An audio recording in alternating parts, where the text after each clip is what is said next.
Hello, and welcome. Welcome, everyone. Go ahead. That's Robyn. And he's Gil, and we're here with Rockin the Love. Yes, indeed. For joining us today. We know that wherever you are, we just appreciate you taking this time to be with us. So we say good morning, good afternoon, good evening, whatever time it is in your time zone. We know we have listeners out there in Mexico and Geneva and Canada and all over the place. So please put your name and where you are in the chat. Let us know where you're coming to us from. And really join in with us today on the program. We're going to have just Gil and I talking about love amidst the chaos. Dun, dun, dun. And as our producer said, isn't love and chaos kind of a synonym? We will talk about it. We will see.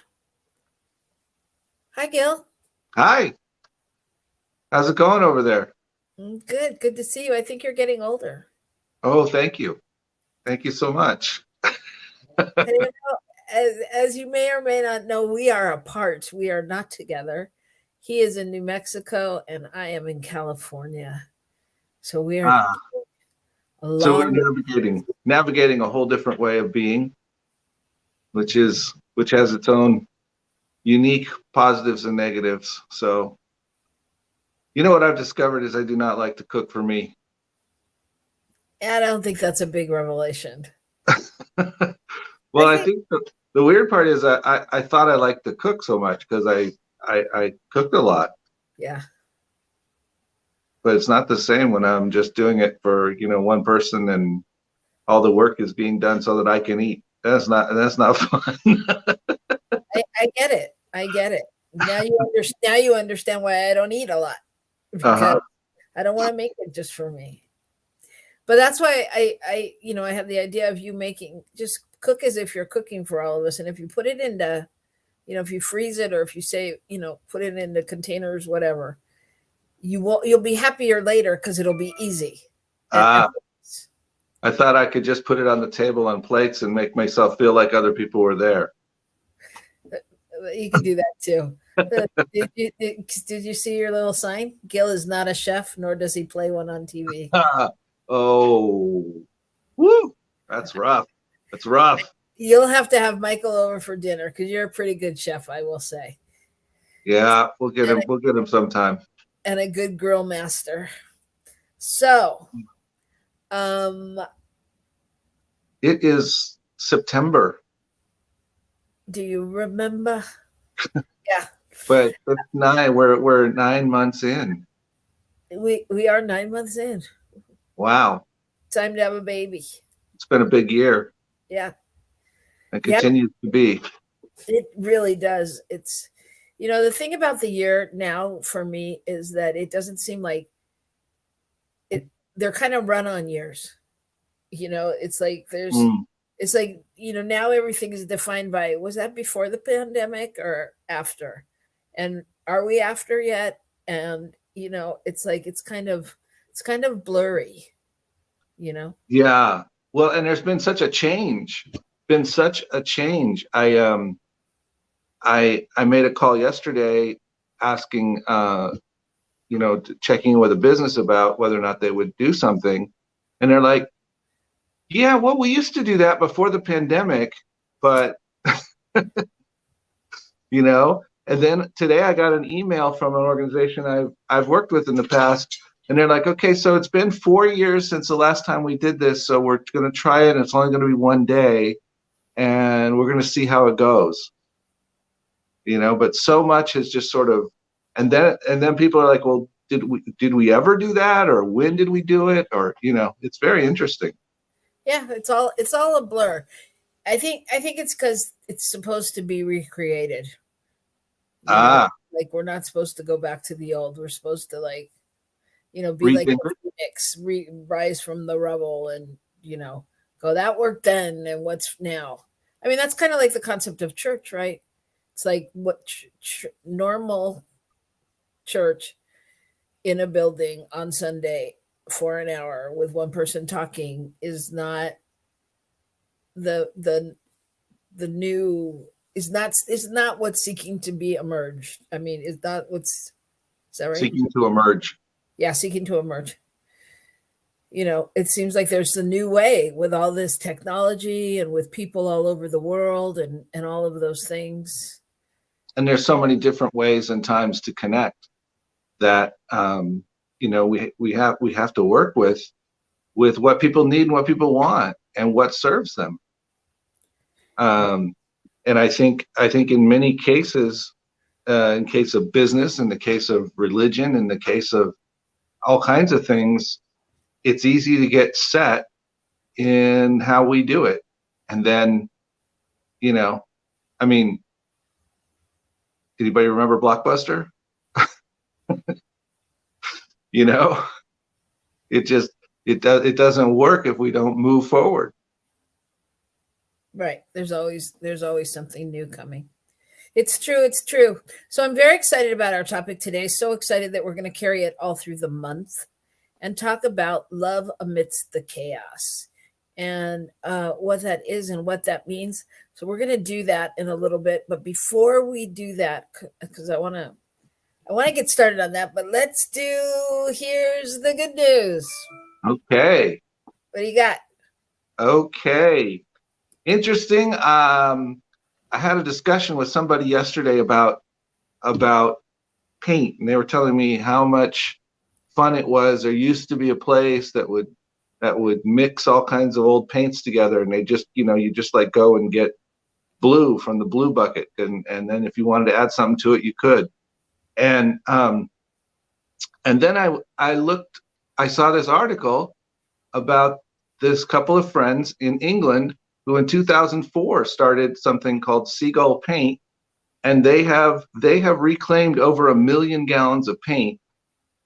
Wow. That would have otherwise gone into landfill, and they have put it together and sold it and gotten artists involved with it, and they're repurposing all this. Whenever how when you paint, you paint a wall in your room or whatever, and you have like 2 inches left in the bottom, and what are you going to do with it? That's amazing. Yeah. And so I thought that was pretty good news for the planet. It was like some million tons of carbon that they saved from the landfills by doing that. That's fantastic. We'll have to tell our friends Laura Topper and her fiance Jason Salmon about that, because Jason is starting his own painting business. Oh. So that might be a cool thing to check into. Yeah. Well, yeah. My good news is surprisingly along the same topics, not paint, but here's the good news. Dominoes is now delivering their pizza in boxes on which are printed specific recycling instructions for the customer's area, like where they live. And believe it or not, literally billions of corrugated cardboard pizza boxes go unrecycled because people don't know they can recycle them. They believe that there's leftover grease and sauce and cheese that might, muck up the thing. But the company that does the recycling commissioned a study to see if the box is made up of 20% of pizza grease by their weight or somehow whatever would harm the recycling process. And they've found no difference in the functioning in the machine or stuff. Because I even just recently read the thing that said, if you have any grease in your pizza box, it has to go in the compost. Nope. It says grease does not impact the recyclability, and 70% of Americans have access to pizza box recycling. And 70% of Americans eat a pizza about every other day. So yes, whether your box is from Dominoes or Costco or Giuseppe's on the corner, it's possible to recycle. So just check into that. But I think I had this conversation this week with our friend Christopher that we were talking about what can we do? And we were bringing it down to, there's a little place where we both like to go to eat here. And just even mentioning to them, when we get our to-go order, have you thought about using recyclables? Just talking about it, just beginning to ask the places where you go and where you frequent, just letting them know, I'm not coming here if you don't, or any of those things, but just even opening their ears to what a difference it would make for you to use, to have this happen. To even let them know that you notice and that you would appreciate, and you'd be willing to, whatever with the recyclable price. But pay the extra price. I mean, especially these days where there's no rhyme or reason to prices. Everything has just gone up post-pandemic. So if you're going to throw in an extra quarter or dime or nickel on my meal, well, yeah, it'll be hard to notice now. Right. If I'm spending, unless it's an extra couple of bucks, we won't even see it. Right, exactly. So I just applaud them though for taking the stand. I big companies, when they do that, it's really important. Well, it's interesting that they worked with somebody who did a study on it and came out with that, because it doesn't sound like it's only, hey, how can we get people to like us and notice us, and but that they actually did some research into it to figure out how best to support the process. Right. So that's kind of cool. Right. And reading it makes me think about, I know I stopped eating there for some reason, but maybe I'll try that again. I mean, but you know what I mean? When you see that they're doing things that make a difference, you want to support them. So, their intention was to look into, how to be a better steward of the planet. And by that, the natural consequence is they're going to get more PR and more people that take notice of them. Well, that's the good news, because whenever we do something with the intention of serving others and serving the planet, it does come back to us. Yep. It's true. It's just a form of rocking the love for the planet. That's right. Rocking the love in whatever relationship we're in. That's right. So when we come back, we are going to talk about love amidst the chaos. And what does that mean? What is chaos? I'll come to my house and I'll show you. All right. We'll be right back right here on New Thought Media.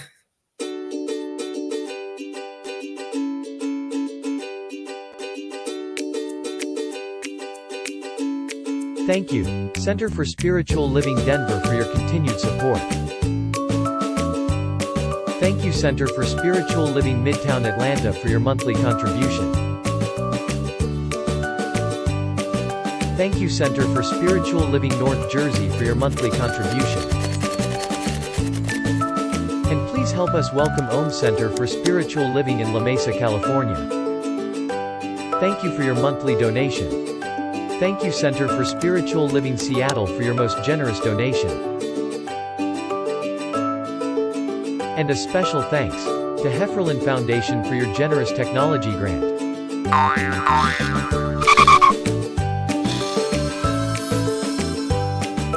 And Suze Ajit, thank you for your very generous donation.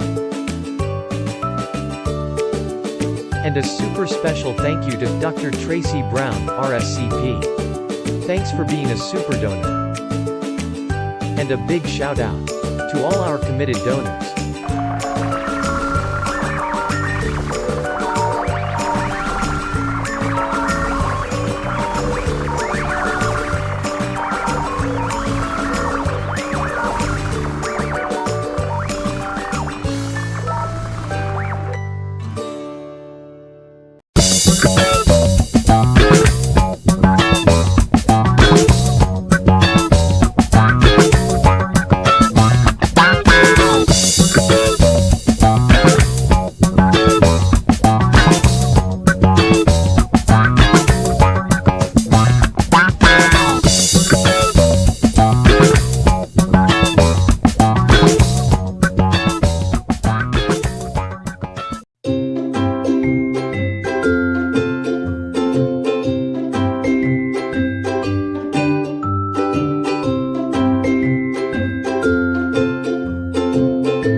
And we're back on Rockin the Love. I'm Welcome, Robyn. everybody.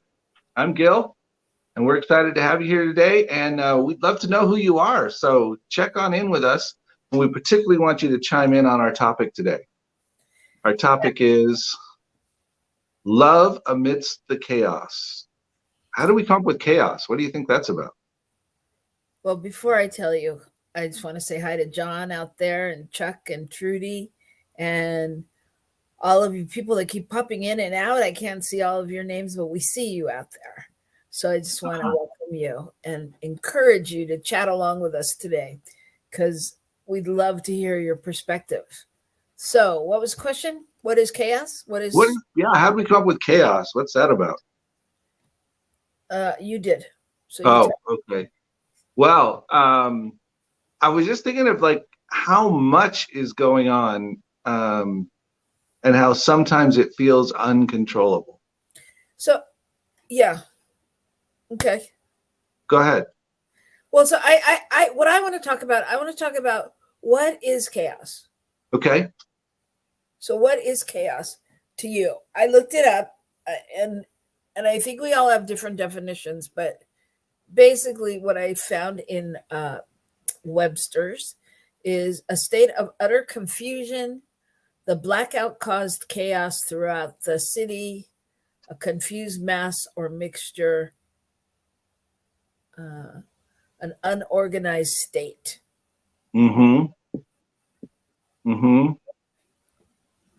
place where it looks like there's no order. You can't figure out what's going on, what's up, what's down, what's supposed to be. Like there's too many things happening. There's just too many things, or where there doesn't seem to be anything that you do that makes it appear more organized, more going the direction you think it ought to go. I was thinking particularly about all the stuff going on at home there and just how it feels like there's just no shifting it. There's always something new that's more chaotic that shows up, something new that's more bizarre. Interesting. And when Gil says all the stuff that's going on at home, this teenagers. That's There you go. That's it. Need I say more? Teenagers. So,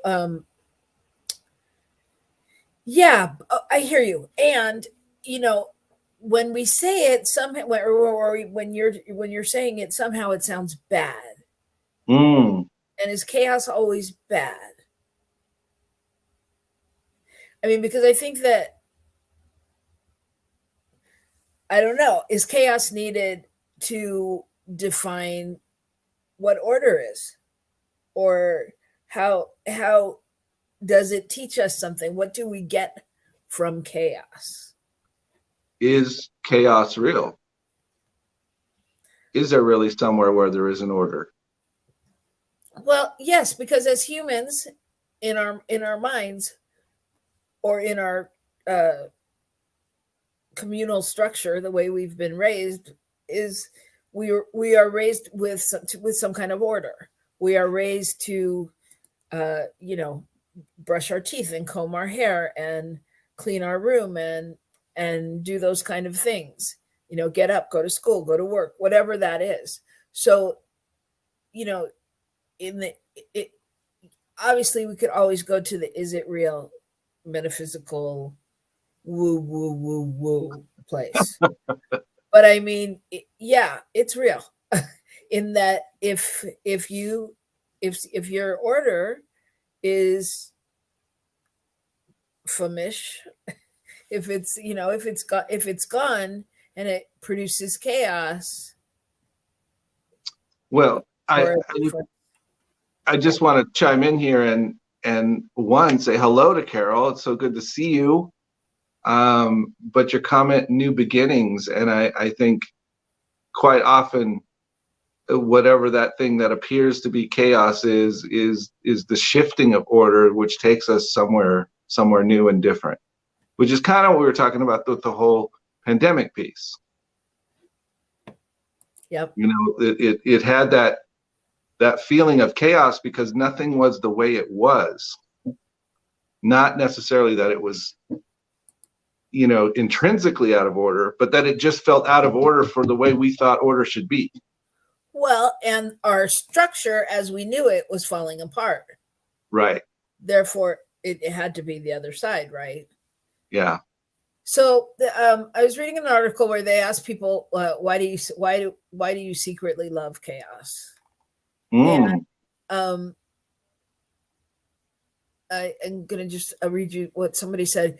Chaos is the opposite of order, organized, constructed, established, man-made. Chaos is natural, untamed, wild, not established, unknown. Humans as a species love to organize to make things around them understandable, legible, and simple. Well, you heard me say I've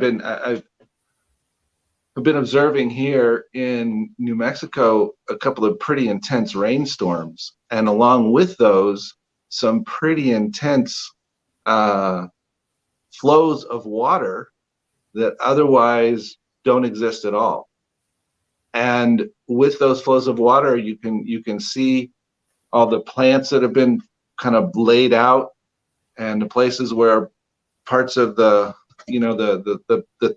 earth is slumped in and been knocked away, and in a sense that's that total power of chaos, where it's not the normal, it's not the organized way, it's not fitting all into the space where it's supposed to, but it's creating a whole new way.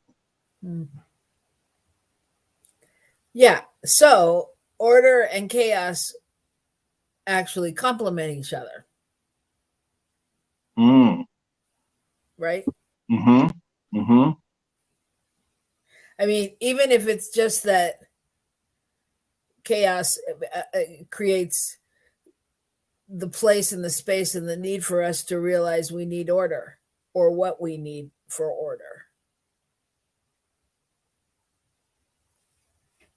Yeah, I think that it's really interesting, and I think part of the idea for today's topic, love amidst the chaos, is this idea that somewhere in the middle of that is still this love space that exists. And the love space to me is that totally ordered, perfect, held space right in the middle of it, even when it appears on the outside as if it's all out of sorts.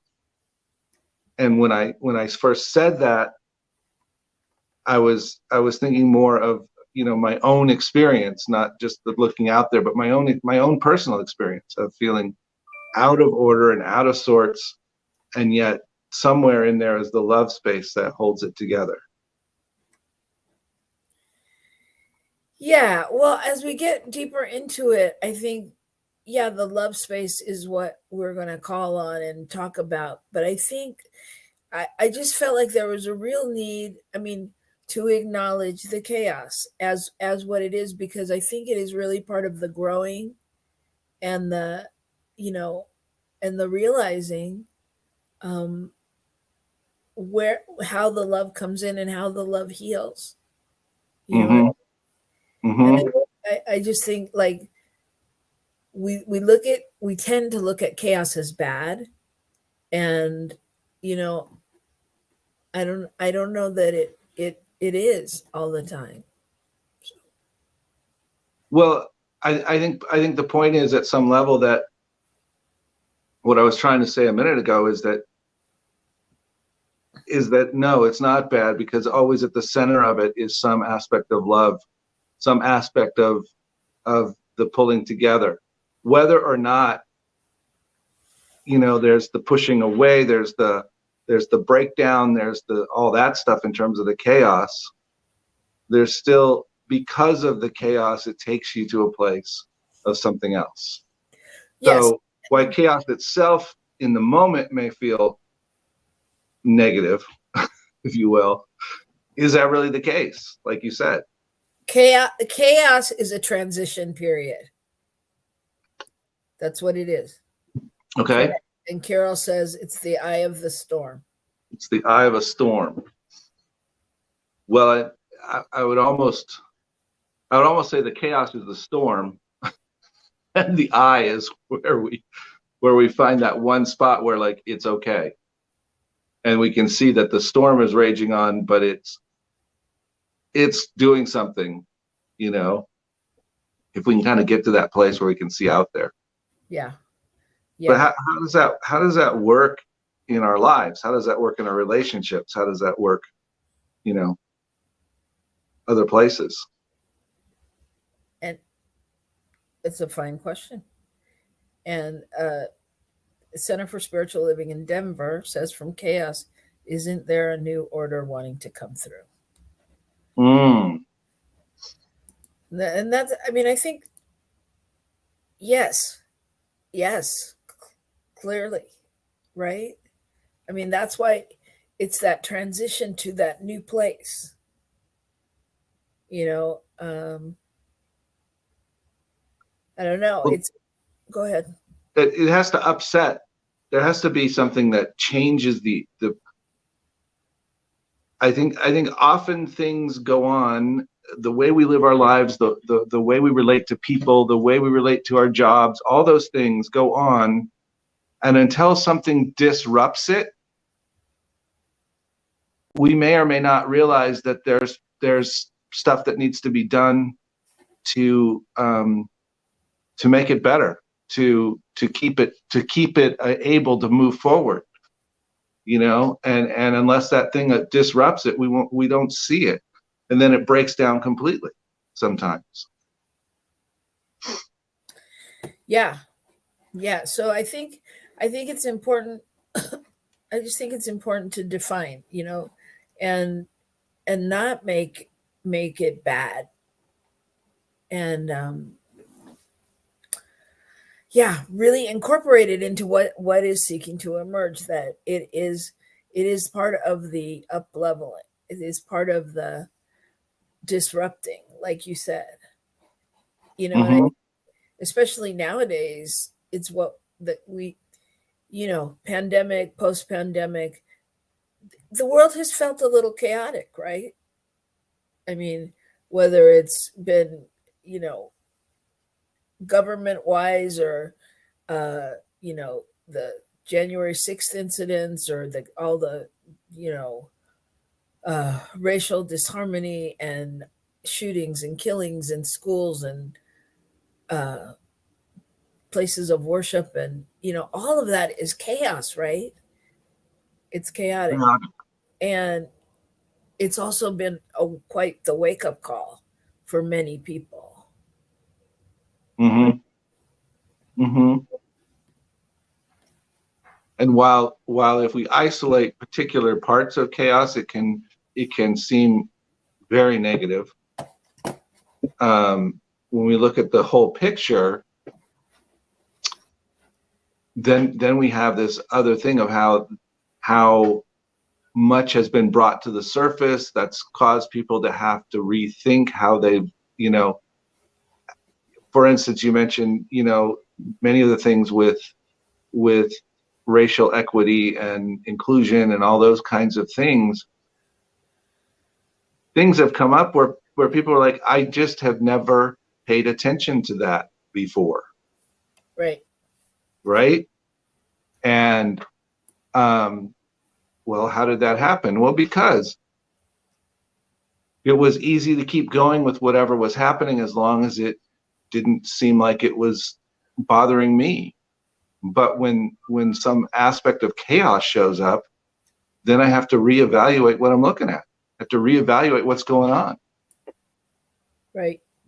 And I'm going to share with you something that was sent to me that said, hold on. It said, maybe you are using chaos to mask depression. Hold on. There you go. Chaos to mask depression. Maybe you are altering your body chemistry through a new psychiatric medication, marijuana, alcohol, or other drugs that are making you manic, or you're just a little manic as a coping mechanism. Prolonged chaos, prolonged thrill seeking, and repeated broken relationship become less intoxicating and more destructive as time goes on.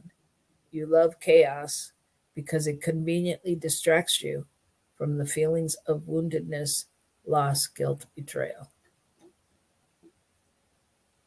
Wow. What strikes me there is this idea of how do we create, when we intentionally, if you will, perhaps not consciously, but intentionally create chaos in our lives, right? Right. I think there's sort of that space where we begin to, like the quote says, we get it becomes a thrill. It becomes an adrenaline rush to have the chaos, because now I never know exactly what's going to happen next, and it's always going to be exciting. But and it becomes a coping mechanism. Yeah. Well, it becomes that to distract me from whatever else is going on. Right. It becomes the drug or the alcohol, but it's different because there's always drama, or there's always, or it is, yeah, right. Okay. Yeah. Sorry, I went somewhere else.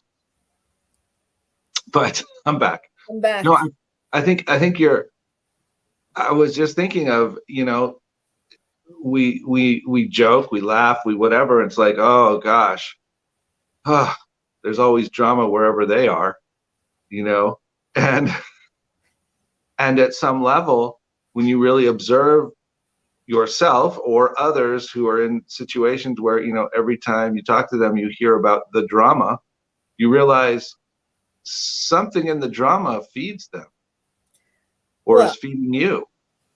Yeah. Hello. If you find yourself there, I've asked myself many times, like, why I allow certain relationships to continue in my life, that feel like a lot of drama. I have no answer right now. I have no answer. It's just, you may have the same question, so I brought it up to ponder. Yeah.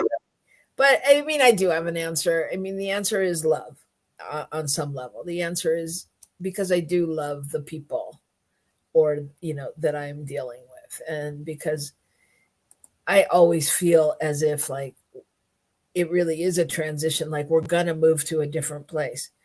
It's just some people move, or some situations move a little slower than I would like sometimes. Oh, it's true. I feel that way about myself, that the things move way slower than I want them to. Yeah. Yeah. You want to read it again? Carol asked you to read it again. Maybe you are using chaos to mask depression. Maybe you are altering your body chemistry through a new psychiatric medication, marijuana, alcohol, or other drugs that are making you manic, or you are just a little manic as a coping mechanism. Prolonged chaos, prolonged thrill-seeking, and repeated broken relationships become less intoxicating and more destructive as time goes on. You love chaos because it conveniently distracts you from the feeling of woundedness, loss, guilt, betrayal. Any kind of pain that you're feeling, it becomes that distraction that you don't have to deal with yourself if, your kid's always having a challenge, or your work situation, you have to work too much overtime and you just, can't deal with everything, so you create this chaos. So it is, go ahead. I was going to say, I wrote down some questions before the show, and one of them was, when things feel chaotic, how important is it to stay connected? And I'm realizing, listening to this, that the reason I wrote the question, I think, is not the reason the question is here. Yeah. I was thinking, how do you stay connected with one another? But when things start to feel chaotic, am I connected to who I really am and what I really need? or am I not connecting to that? Oof, repeat that. I mean, am I connecting to what I really need or who I really am, or am I just not connecting to it? And that's why things are feeling so chaotic, why I'm involved in seeing the world as chaotic around me, or allowing the chaos to distract me from whatever else. So am I connected to my real feelings of woundedness and guilt and pain, or am I trying to not be connected in essence? I think that's a great question. And what I heard is the question I heard below all that, underneath all that, I hear, are we connected? Can we be connected during chaos? Mm, mm. So, okay, Carol's saying, no, not connecting, I think. Or some can work very well in that chaos, can be varied.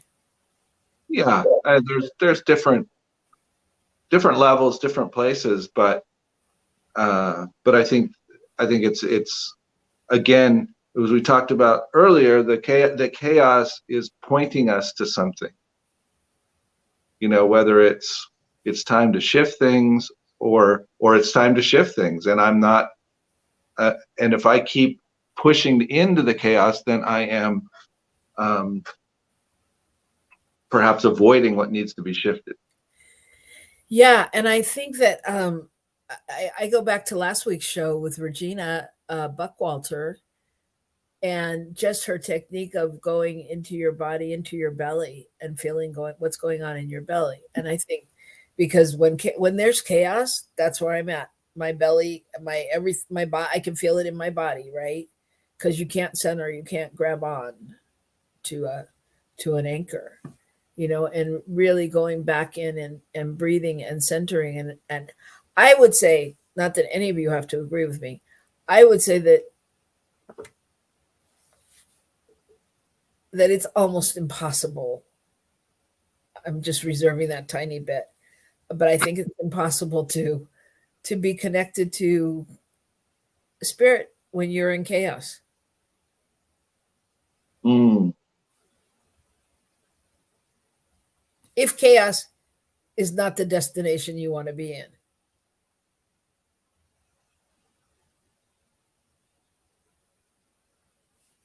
Taking that in for a minute. Oming it in. Yeah, because I'm fighting with it. Because I think on one level, I think what you're saying is absolutely right.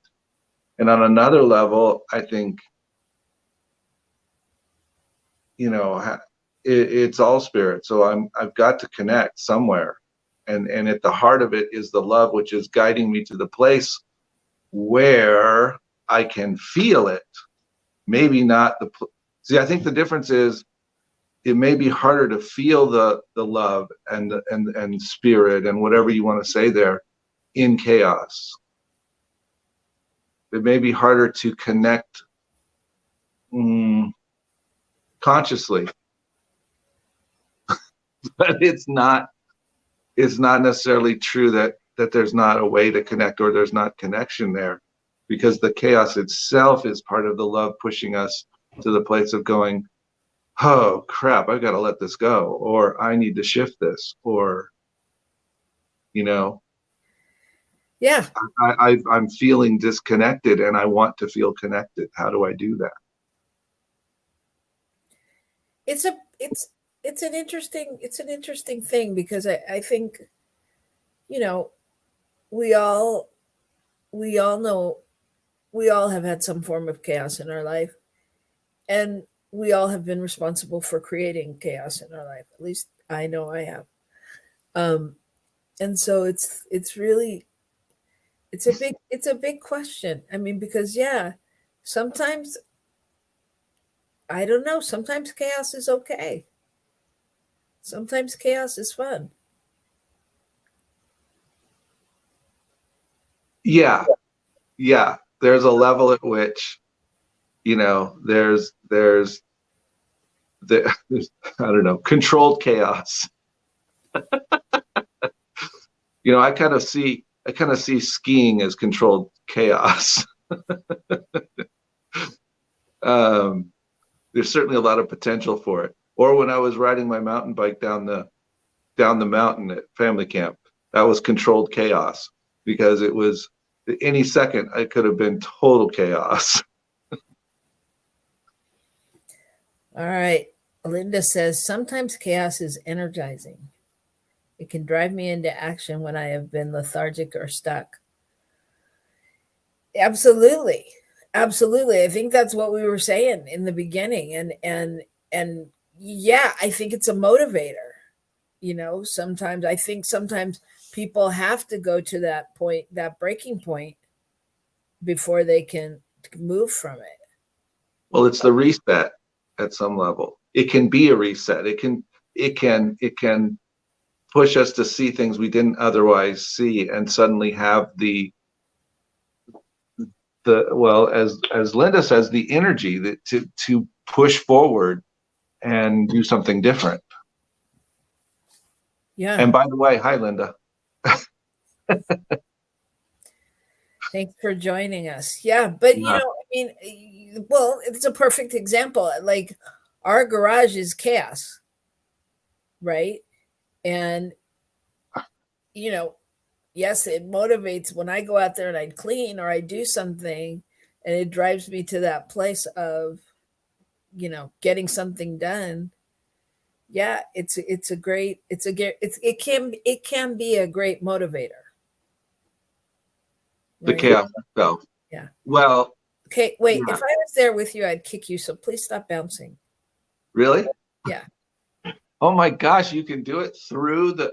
Oh my gosh, this is scary. This is a ongoing thing in our house when he's bouncing. Stop bouncing. Now I'm just laughing. All right. I'm not bouncing the other way. I'm laughing, bouncing. To interrupt your thought, though. Go ahead. It's all right. It wasn't much of a thought. It's minor. So what we're going to be talking about throughout the month, and we'll bring in different people to talk about what it means and how they deal with love and the chaos. Because I think, in partnerships, in relationships, we can always find that place where it's a little prickly and there's chaos, or I don't know, opportunities to something to grow and learn to maneuver that. Well, and what's it like to have to, or to get to be with someone as they go through their own chaos? When they're fighting through this stuff that feels out of sorts and out of the way, and trying to figure out how to get back to the place where they want to be. Yeah. I mean, that's a powerful part about being in any relationship with anyone. Yeah. How do we support people in their process? How do we get support? I think those are all valid things for us to be thinking about over the next month. Yeah, and I think that it's I think it's a good thing to start to look at chaos as I don't have a new name for it, but I will by next week. But as it's a part, because it's a part of the journey. Like, people look at relationships, or how many times do people say, "Oh, you and Robyn have such a great relationship. I want a relationship like that." Let me tell you, there has been much chaos. This relationship started with chaos, and it was crazy town. So, it's weathering the chaos. How do we do that? And that's what's really, really, really important, I think, because every relationship is going to have its own brand of chaos, and it's up to the individuals to begin to whittle that down or recreate recreate behaviors or, figure out what the new behavior is that will work for them and the new awarenesses. And I think it's so important because, we haven't really talked a lot about it here, but as we talk about in some of our workshops, we bring so many relationships into a relationship with us. You know, it's not just me and Gil. We still go through things of when Gil's trying to tell me, no, this is the way you do it. How is it that you don't know that this is the way you do it? Things like because his family put the mayonnaise on the right side of the refrigerator and it should always be on the right side. It's like, yeah, just like that. Well, I make it, but you know what I'm saying? I'm saying that, we all have our own opinions and our own process and our own growing up thing. So. Hey, Kent, I like your comment. Chaos is a pattern interrupt. I think that's a really positive way to see it, as a pattern interrupt. And I think it. Do we utilize it as a pattern interrupt, or does it become the excuse or the way to avoid looking at the pattern? Yeah. Right. Great question. That's kind of what your other thing said. Great questions. So I know you had some tips or something that you wanted to bring up. Well, I don't know. I was just thinking about how at some level, all of this requires a level of self-care. To weather those places that feel chaotic. And I think part of it is to stop and breathe and to sort of look at, how am I pushing this chaos forward, or how am I allowing it to become a pattern interrupt, and giving yourself a moment to look at that and not just assume that it's chaos and it's being done to me and I can't control it at all. And then I thought about finding ways to connect to source, and for me, some of that is nature and music and prayer and meditation. And I realized exercise, actually moving, going out and doing something, helps me ground to the place where I can then take in what the pattern interrupt is and figure out how to allow it to serve me instead of me serving it. Yeah, and I think as I'm listening to you say that, I think so much of it, it does go back a lot to self-care and being willing to give yourself that space. Because I know it doesn't matter if you're going through boxes that you've had in the garage for 10, 20 years, if you're finally getting to going through your parents' stuff after they've passed away, if you're taking care of your parents that are aging, it doesn't matter what the relationship is. It's about really being able to pause and recreate what the relationship can move forward as, and where, and take that break to recenter and be present in your fullness and allness to the situation. Does that make sense? Yeah, absolutely. Absolutely. Yeah. So it's no joke. I mean, that's no, but I mean, it's challenging. I keep getting that image of like the phoenix rising from the ashes, in that it's hard to come out of the chaos because it does feed us sometimes, and sometimes we'd rather stay stuck in the problem and fight about something as opposed to just dealing with the real issue. Right. Well, I know for me, I fight myself on it, and then I go into that place of judgment, so that then I want to continue chaos because I can't feel what it feels like to judge myself so much. Carol says you have to focus so much more. Listen, be attentive, or you give up. You have to find the love to share. Thanks, Carol.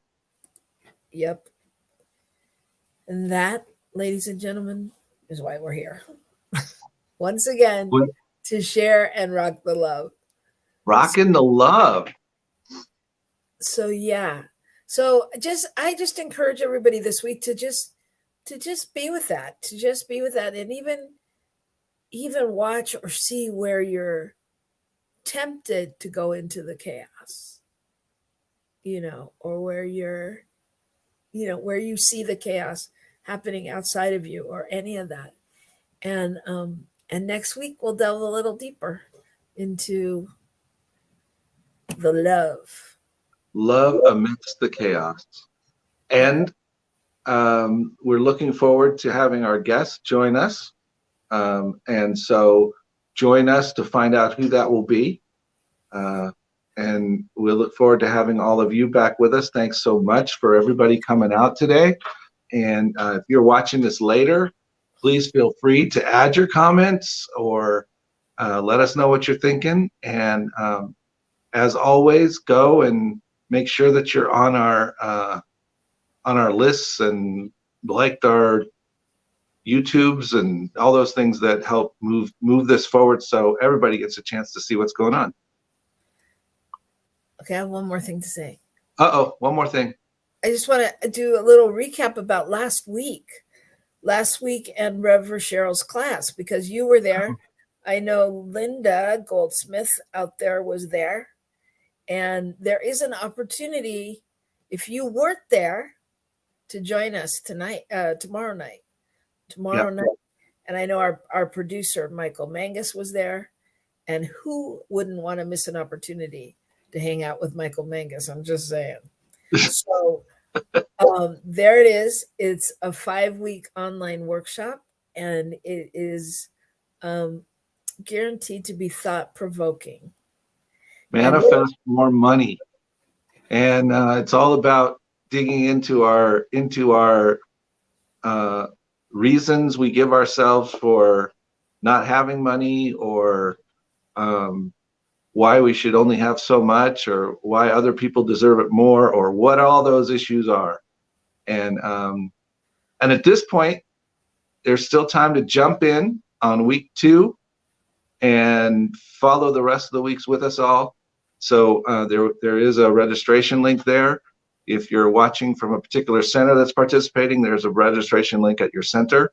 But you're more than welcome to sign up through New Thought Media Network. You can find the information on the website. So that's all. I just wanted to make sure y'all made more money with us. So well, I mean, it's about chaos. Where do I create chaos? By not having money, by not having things in order. That's another place. I'm just saying. It is. So what we're basically saying is you can find the chaos and the love simultaneously everywhere in all of your relationships. So choose love. Right? All right. Love all week, and we'll see you next week right here on New Thought Media Network.